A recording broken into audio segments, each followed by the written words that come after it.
A paz do Senhor Jesus a todos. Eu sou o pastor Renato Zanini e você está no Universo Teológico. Irmãos, nós estamos iniciando hoje o quadro O Homem Pergunta e a Bíblia Responde. E você tem como participar desse quadro. O e-mail vai estar passando em tela e você pode enviar através desse e-mail as suas perguntas, as suas dúvidas, e no momento oportuno nós estaremos trazendo esse estudo da sua pergunta aqui para você. Hoje, iniciando este quadro, vamos começar agora com uma pequena introdução. Vem comigo. O homem pergunta e a Bíblia responde. É muito comum haver divergências em linhas teológicas acerca de um ou mais assuntos. Por esta razão, é bem possível que os nossos vídeos sejam bem aceitos por alguns, mas rejeitados por outros. Ainda assim, acreditamos que vale a pena expor o que nós temos aprendido no Senhor. Cabe ressaltar que não temos a pretensão de ser a palavra final sobre os temas aqui tratados, pois o nosso objetivo é apenas colaborar e incentivar os participantes a se aprofundarem cada vez mais na Palavra de Deus. Se este objetivo for atingido, já terá sido válido todo o nosso empenho. Iniciando o nosso quadro, nós temos como primeira pergunta: Deus se arrepende? Vem comigo. Em Números 23, versículo 19, Deus diz: Deus não é homem para que minta, nem filho do homem para que se arrependa. Já em Gênesis capítulo 6, versículo 6, diz: Deus se arrependeu de ter feito o homem sobre a terra. Ora, seria isso uma contradição bíblica? Num primeiro momento, Deus se arrepende, e já num segundo momento, Deus não se arrepende? Há uma contradição dentro da Bíblia? Sim ou não? Vamos ver? Vem comigo. Arrepender no nosso dicionário significa voltar atrás em relação a atitudes ou compromissos tomados. Porém, quando aplicada a Deus, não tem esse sentido. Deus não muda de ideia. Meus queridos, já nesse primeiro momento nós já estamos respondendo a essa pergunta. Deus não se arrepende. Por quê? Porque Deus não muda de ideia. O que nós conhecemos dentro da língua portuguesa, aquilo que faz parte da nossa lógica humana, não é igual quando se trata do mundo espiritual, porque a lógica de Deus, ela é contrária à lógica humana. Vamos entender? Vem comigo. Quando o autor bíblico usa a palavra arrependimento aplicada a Deus, ela é uma expressão chamada antropomorfismo. Esta expressão é uma figura de linguagem aplicada a Deus, que o apresenta em alguns textos como se ele tivesse formas humanas, como membros e órgãos. Temos vários textos falando que Deus tem boca, rosto e etc., como se fosse um ser humano. Ou seja, são palavras usadas na linguagem humana apenas para nos dar entendimento. Precisamos entender que toda a Bíblia, de Gênesis a Apocalipse, ela é recheada de simbolismo, de tipologias, tudo isso são figuras de linguagem. Então, o uso dessas figuras de linguagem, elas são importantes, mas nós temos que entender o sentido de cada uma no momento em que ela está sendo aplicada. Vamos lá? Lembre-se que nosso vocabulário é limitado e certamente não consegue descrever precisamente vários aspectos a respeito de Deus. O autor bíblico descreveu as coisas a respeito de Deus com os recursos linguísticos que tinha em mãos, de forma que seus leitores pudessem compreender. Bom, a princípio, de posse já desse conhecimento de simbolismo, de forma de linguagem, uma outra coisa que nós precisamos saber e entender é que a Bíblia, em se tratando de Antigo Testamento, ela foi escrita em quase sua totalidade no hebraico. assim como o Novo Testamento no grego. Então, nós precisamos entender a forma hebraica. O nosso pensamento, a nossa mente humana, ela não pode traduzir na forma da língua portuguesa. Nós temos que alcançar o entendimento da língua hebraica. Haja vista que quando se trata de verbos, de tempo e modo, aquilo que nós conhecemos dentro da língua portuguesa não vale como referência, porque tratando-se de verbos, tempo e modo, tanto no hebraico quanto no grego, é completamente diferente da nossa língua portuguesa. E nós vamos ver isso agora. Vem comigo. No hebraico, a palavra arrependimento foi aplicada na forma verbal nifal, no modo imperfeito. O modo imperfeito significa uma ação ocorrida no passado, mas que ainda não terminou, ou seja, continua acontecendo. A forma nifal expressa uma ação simples e, neste caso, na voz ativa, ou seja, uma ação ou reação da própria pessoa. Então entenda bem o que está sendo aqui colocado. Primeiro, nós estamos vendo o modo imperfeito, algo então que foi feito, mas que não houve uma conclusão, então ele continua sendo feito. Nós estamos vendo na forma nifal uma ação simples, mas nesse caso na voz ativa. O que significa isso? Pensa da seguinte forma: quando eu faço alguma coisa, eu estou sendo ativo, estou realizando. Quando a outra pessoa é que está fazendo, a outra pessoa é que está sendo ativa. Então, a ação que eu faço me torna ativo. Significa então dizer que toda ação, ela requer uma reação.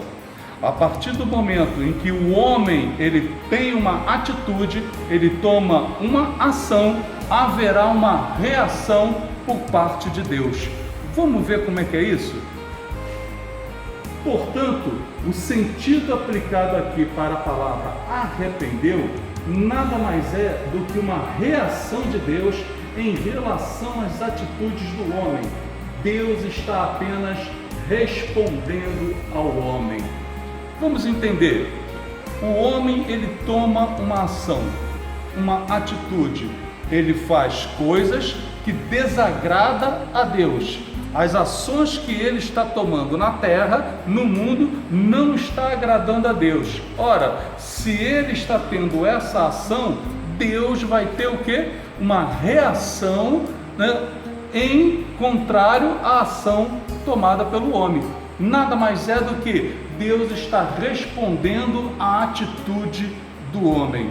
Ok? Lembrando sempre, toda ação, ela requer uma reação. O homem comete a ação, Deus responde com uma reação. Seguindo, observe a análise do contexto. E viu o Senhor que a maldade do homem se multiplicara sobre a terra, e que toda a imaginação dos pensamentos de seu coração era só má continuamente. Gênesis capítulo 3, versículo 5, a versão Arque, Almeida Revista Corrigida. Viu o Senhor que a maldade do homem havia se multiplicado na terra e que era continuamente mal todo o desígnio do seu coração. A mesma palavra, o mesmo versículo, agora na versão Ara, Almeida, Revista e Atualizada. Repare que nas duas versões a expressão maldade do homem, elas são iguais, havendo mais adiante uma diferença que nós vamos ver daqui a pouco. Mas essa expressão maldade do homem, o que ela significa? Vamos ver? Maldade é a palavra Ra em hebraico, que causa dor, miséria, é o seu significado. Isso representa o quê? O espírito maligno. Já a palavra homem é, em hebraico, a palavra Adam, que significa homem natural, homem sem Deus. O que é o homem natural, o homem sem Deus? Nada mais do que o homem que se afastou de Deus. E o homem, quando ele está sem Deus, quando ele se afasta de Deus, significa dizer que ele não tem o Espírito Santo. Ele tem o próprio Espírito do homem, mas não há nele o Espírito Santo. Vem comigo. Maldade do homem, então, significa o homem natural, que é o espírito do homem, ele não tem Espírito Santo, sendo dominado e usado pelo espírito do mal. Isso é o que significa a maldade do homem. Já podemos entender a ação, as atitudes que o homem tem tomado e que não tem agradado a Deus. Pelo fato do homem ter se afastado de Deus por escolha própria, ele não tem o Espírito Santo e desta forma ele é usado pelo espírito do mal. Então as ações cometidas pelo homem, as atitudes cometidas por ele não são agradáveis a Deus. E isso provoca o quê? Essas ações do homem provocam uma reação de Deus, uma resposta de Deus às atitudes do homem. Vem comigo. Agora a expressão imaginação dos pensamentos do seu coração, que é da versão Ark, ela é igual ao desígnio, a expressão desígnio do seu coração, que na versão Ara. Há duas palavras em hebraico para traduzir o uso da palavra desígnio. Vamos ver. Desígnio na versão Ara é igual à imaginação da versão Ark. Então nós vemos aqui imaginação na versão Ark e desígnio na versão Ara. Elas são iguais. Por que elas são iguais? Porque as duas palavras em hebraico têm o mesmo significado, que é yetzer, que significa desejo guardado no coração. Uma outra palavra, um outro significado para desígnio, ele é igual à palavra pensamentos, que em hebraico é machabá, que significa pensamentos da mente.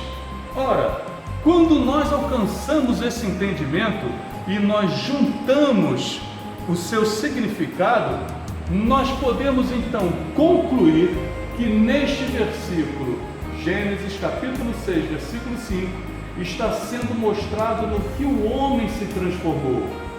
Um ser com o coração e a mente afastados de Deus, formando uma unidade carnal, sendo usado pelo espírito do mal. Repare que, na verdade, tanto a versão Ark quanto a versão Ara estão dizendo a mesma coisa. Quando nós trazemos para o original, nós concluímos que o significado é a mesma, apenas a transliteração para a nossa língua é que é modificado.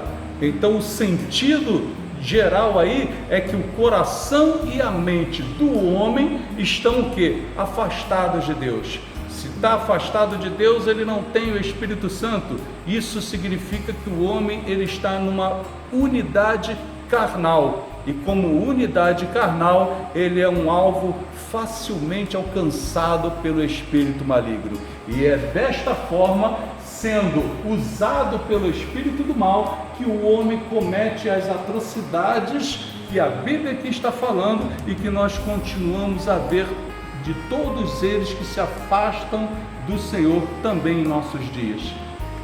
Agora que entendemos o versículo 5, fica fácil o entendimento do versículo 6 em relação à aplicação da palavra arrependeu. Deus se arrependeu de ter feito o homem sobre a terra. Vamos ver? A expressão se arrependeu em Gênesis 6:6 não significa que Deus foi surpreendido pela atitude humana, pego desprevenido ou que cometeu algum erro em ter criado o ser humano. Significa apenas que Deus sabe responder às atitudes humanas. Ora, vemos a mesma questão neste outro texto como exemplo. Arrependo-me de haver constituído Saul rei, porquanto deixou de me seguir e não executou as minhas palavras.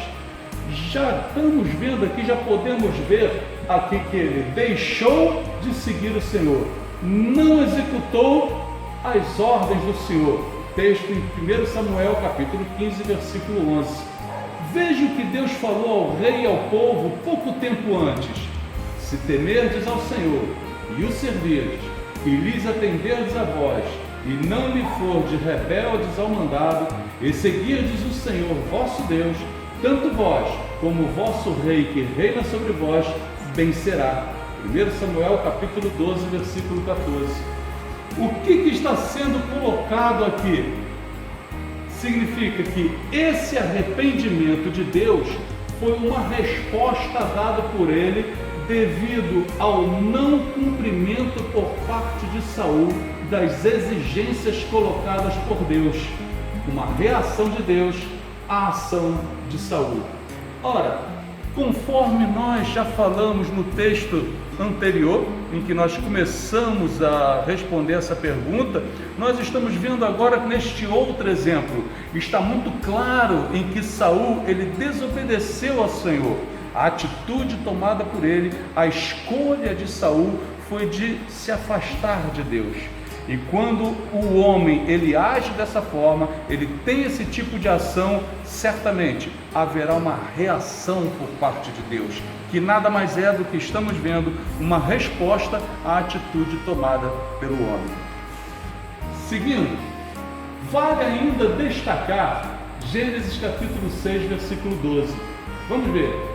E viu Deus a terra, e eis que estava corrompida, porque toda a carne havia corrompido o seu caminho sobre a terra. Versão A. Viu Deus a terra, e eis que estava corrompida, porque todo ser vivente havia corrompido o seu caminho na terra. Versão A. Ao ver como a terra se corrompera, pois toda a humanidade havia corrompido a sua conduta. Versão NVI, nova versão internacional. Deus observou a terra e viu a que ponto de perversidade havia chegado toda a humanidade com suas práticas malignas. Versão KJA, King James atualizado. Repare que essas expressões em vermelho, todas elas são comuns nas 4 versões aqui citadas. Toda a carne, todo ser vivente, toda a humanidade. Todas elas têm o mesmo significado em hebraico, porque em hebraico é utilizada aqui a palavra bazar para todas elas, que significa homem em oposição a Deus. Já podemos então perceber, que o homem ele já se coloca em oposição a Deus.